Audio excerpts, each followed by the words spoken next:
Collective subjects এটার মানে হলো যখন একটা ওয়ার্ড দিয়ে অনেকজনকে বোঝানো হয়, যেমন দ্য জুরি বলতে দ্য জাজিং প্যানেলকে বোঝানো হয়, যেখানে অনেকজন জাজ আছে।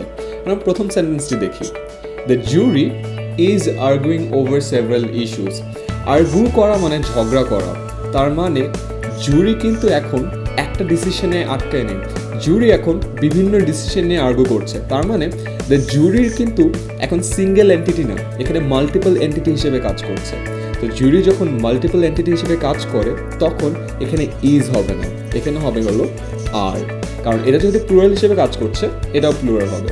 কিন্তু নিচের সেন্টেন্সটি, the jury have reached its decision, এখানে the jury reached its decision, তার মানে সবাই মিলে একটা এন্টিটি হিসেবে কাজ করছে এবং একটা ডিসিশনে যে পৌঁছাচ্ছে। তার মানে এখানে হ্যাভ না হয়ে হ্যাজ হবে, তার কারণ হলো এটা সিঙ্গেল এন্টিটি হিসেবে কাজ করছে।